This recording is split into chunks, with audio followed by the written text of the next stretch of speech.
Hey guys, welcome back to a long-awaited tutorial. Today we're going to be working on this pink and white Milky Way tumbler, and I will list all of the products down in the description box as well as the discount codes for any places that I'm affiliated with. Let's go ahead and get started on this design. I'm using epoxy to apply the glitters. I would not recommend using a glitter glue or a fast setting epoxy. You do have to take a little bit more time to apply those glitters and layer them to get that fine blend, and you don't have the chance to do that when you're using a fast setting epoxy or glitter glue that dries quickly. So we're just gonna swirl the glitters around. You can use whatever colors. I just spray painted every other color in a diagonal pattern. You can pick and choose to do it however you would like. This is just how I did mine. And I'm gonna lay down my pinks first, and then I'm gonna go in with my whites. Now, we're just kind of building a roadmap right now. We don't want full coverage, because if you are putting full coverage on this first time around, your glitter is gonna soak up that epoxy, and it's not gonna leave any epoxy left over to kind of fill in and blend the other colors that we still have to go in with. So just very light-handed kind of road mapping where you want your colors to lay. And then once we get a good road map, we'll go in and we'll fill that in with some finer cut glitters to cover up all of the spray paint and the epoxy.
Now that we've got all of our chunkier glitters laid down, we're gonna go over this with the ultra fine or fine glitter, and this is just gonna fill in any gaps that the chunkier glitter didn't get. So just making sure that there's no spray paint exposed, that we've got full coverage on this tumbler. And I'm going in with white, with Girl's Best Friend over the white, and then Love You Bye over all of the pinks. And I do put more of this on the bottom as well. I don't like to put a ton of chunky glitters on the bottom just because it takes a little bit extra epoxy to get it to smooth out. So just to save a few coats of epoxy, I tend to put the finer cut glitters on the booty of the cup. Once you've got the glitters applied to your liking, you're just gonna rub your tumbler along a piece of printer paper or any scrap paper that you have. This is just gonna flatten down the glitters. If you've got chunkier glitters, it'll help them to not stand up, which in turn is gonna lessen the coats of epoxy. And the more coats of epoxy that you have, the higher the chance that you're gonna get micro bubbles and you're gonna get a foggier cup. So anytime that I can lessen the coats of epoxy, I'm going to do that. So once that is completely cured, I'm gonna spray seal it with Krylon Triple Thick Spray. I went over it twice. I wasn't really particular just because we've got a lot going on and you're not really gonna notice if the glitter colors are mixed in with one another. So We're gonna let that dry, and then I put it on my turner. This is my first coat of epoxy, and I'm gonna go right in with my micas and all of the powders or inks or whatever you want to do with yours. I'm gonna go right over that first coat of epoxy with it. Now, because we're mixing epoxy into the mica powders, we want to make sure that the coat of epoxy that's actually on the tumbler is not super thick, because we're going to be putting more micas over top of that layer of epoxy, and we don't want the epoxy to kind of seep to the top or to the bottom and give us a muffin top. You need just a super, super small amount of both the powder and the epoxy when you're doing this method. For the luster dust, I put a little bit more in because it's not as concentrated.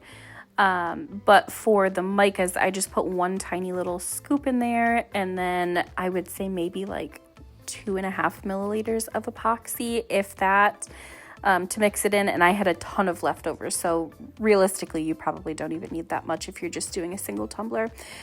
So once we get all of those put into separate pots, we're going to go ahead and mix them up, and you can choose to apply the micas with your finger or with a stick if you want to, completely up to you. I like to put them on with a stick, and then I go ahead and use a gloved finger to kind of manipulate them to make the type of swirl that I want. And so that's up to you. If you want to do thicker streaks of mica, you can do that. I just like a really subtle kind of a design, so personal preference there. And we'll go ahead and mix them up, and I will show you guys how I got the design.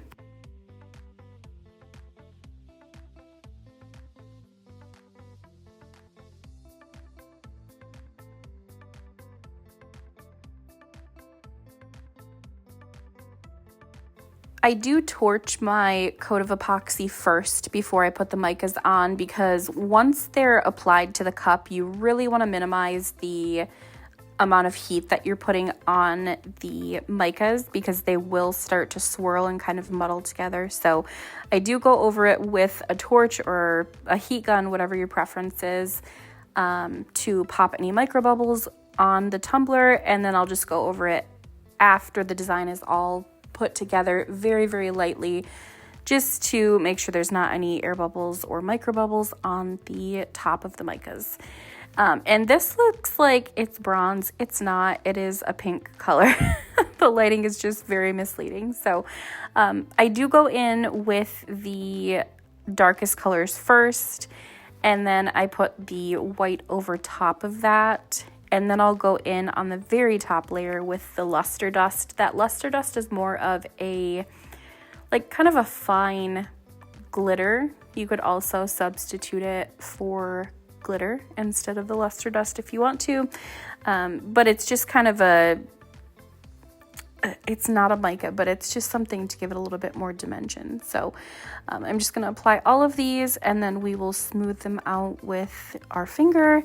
And with this, I do go white to dark, just because I want kind of a clean white look. I don't want to have pink mica on my hand, and then I'm going to go in with the white, and then it really kind of just takes over the white. So with this, I do spread out the white micas first, and then, like I said, I'll go in and kind of spread out the pinks or whatever colors. Basically, I work lightest to darkest with the micas once I get them applied to the cup.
Now that I've got all of my colored micas spread out into a swirl like I like it, I'm gonna go in with the luster dust. And like I said, this is more of a fine glitter type of a deal. It's not really a mica. So anywhere that has any empty gaps that I want to fill in, or if I have like a mica color that's too concentrated, I'll put the glitter or this luster dust inside of there to kind of spread out or separate that concentration of color, and it just helps fine blend all of the micas and the glitters together. So not necessary. You don't have to do it. If you want to, you totally can. I love the dimension that it gives to the design, but again, personal preference. And then this is just kind of a white iridescent glitter. I don't really know. It's called Pure. And actually, I don't even know if Diamonds and Dust still sells this. I got this many years ago. So I'll try to find it for you guys. I haven't gotten all of the links for the description box yet. So if not, like I said, you can totally substitute it for glitter.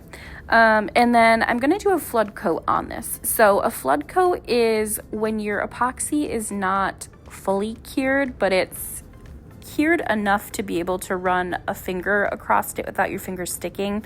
So this is just the Flynn Sisters regular setting epoxy, and after 4 hours I was able to mix up about another 30 milliliters of regular setting epoxy, and I applied it right over top of that. If you prefer a fast setting epoxy, you can do that as well, but I'm just going to put this over top of it. We're going to torch the coat of epoxy, and then I let it spin overnight to fully cure.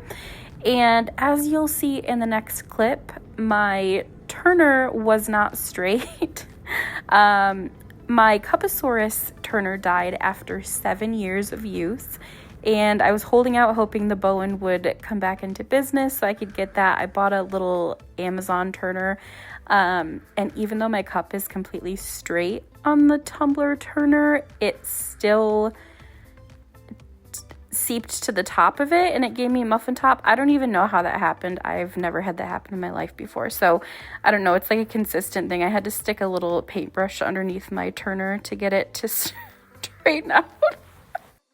Anyways, so we're just going to use the sanding block to smooth out anything that the electric sander had done. We just want to make sure that it is nice and smooth to the touch and that there's not any gouges in our epoxy. And then just like normal, we're going to go along the rim with the Dremel and expose that fine line of stainless steel for the final coats of epoxy to adhere to. And once we clean that resin dust up with some rubbing alcohol or soap and water, we're going to let that dry and put it on the turner for the final coat of epoxy. And once the epoxy is cured, that is it for the design. I hope you guys enjoyed this tutorial. Let me know what you thought down in the comments. Don't forget to like and subscribe if you're not already. And if you decide to recreate this, tag me at Mitten Made Craft on Instagram. I also have a makers group on Facebook that I will link for you guys as well. And I will see you guys for real next weekend.